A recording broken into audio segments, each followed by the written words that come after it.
আসসালামু আলাইকুম। আমি Shilpa Akter Humaira, basic pharmacology, roll 1390, batch 312, section 2023-24। আমি প্রেগনেন্সি ক্যাটাগরি সম্পর্কে কিছু সংক্ষিপ্ত আলোচনা করব।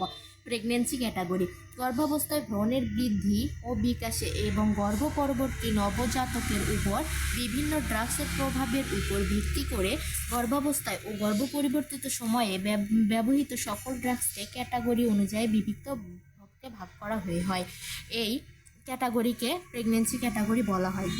ক্যাটাগরি অনুযায়ী ড্রাগকে বিভিন্নভাবে ভাগ করা যায়, যেমন প্রেগনেন্সি ক্যাটাগরি এ: যে সকল drugs adequate and well controlled human studies দ্বারা প্রমাণিত যে এরা ভ্রূণের বৃদ্ধি ও বিকাশে কোনো ক্ষতিকর ইফেক্ট ফেলে না, বরং ভ্রূণের বৃদ্ধি ও বিকাশে সহায়ক ভূমিকা পালন করে, এদেরকে প্রেগনেন্সি ক্যাটাগরি এ বলা হয়।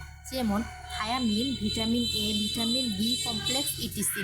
প্রেগনেন্সি ক্যাটাগরি বি: যে সকল ড্রাগসের কোনো হিউম্যান স্টাডিজ নেই, তবে এনিম্যাল স্টাডিতে ফ্রুটস এর উপর কোনো ক্ষতিকর প্রভাব লক্ষ্য করা যায়নি, তাদেরকে প্রেগনেন্সি ক্যাটাগরি বি বলে। সাধারণত প্রেগনেন্সি ক্যাটাগরির বিভিন্ন রোগের চিকিৎসায় এই সকল ড্রাগস ব্যবহৃত হয়, যেমন প্যান্টোপ্রাজল, ল্যান্সোপ্রাজল, ইসোমেপ্রাজল, অ্যামোক্সাসিলিন, ফ্লুকোক্সিসিলিন।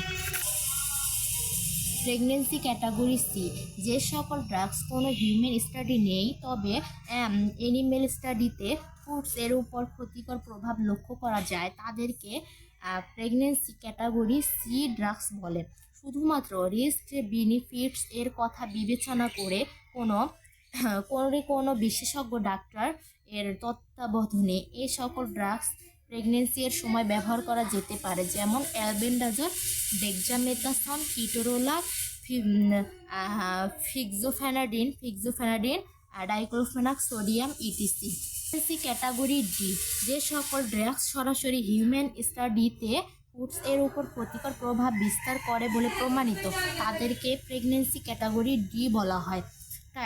শুধুমাত্র কোনো অ্যাক্টিভিটিসে ড্রাগ না পাওয়া গেলে কোনো বিশেষজ্ঞ চিকিৎসকের তত্ত্বাবধানে এই ড্রাগস ব্যবহার করা যেতে পারে, যেমন সালবিউটামল, তারপরে হলো অ্যালপোনাজল, অ্যামিওড্রানন, ভ্যালসার্টেন, লোসার্টেন,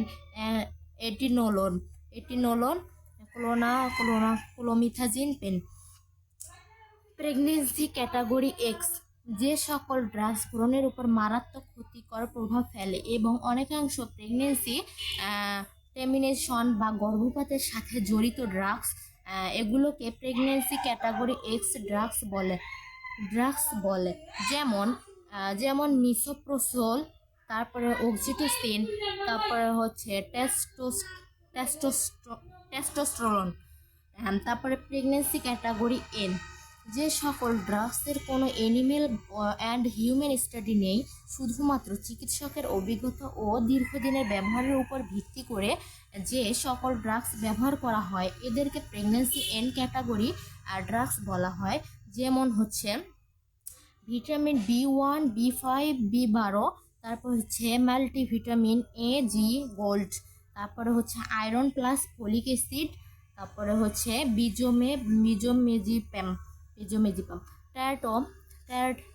টেরাটোনিক ড্রাগস: যে সকল ড্রাগস গর্ভাবস্থায় সেবন করলে ভ্রূণের বৃদ্ধি ও বিকাশের ক্ষতিকর প্রভাব ফেলে এবং বিকলাঙ্গ ও ত্রুটিপূর্ণ বাচ্চা জন্মধারণের কারণ হয়, তাদেরকে টেরাটোজনিক বা ভ্রূণনাশক ঔষধ বলে, যেমন অ্যান্ড্রোজেন টেট্রাসাইক্লিন, ম্যালিথ্রোট্রাজেন, ভিটামিন এ।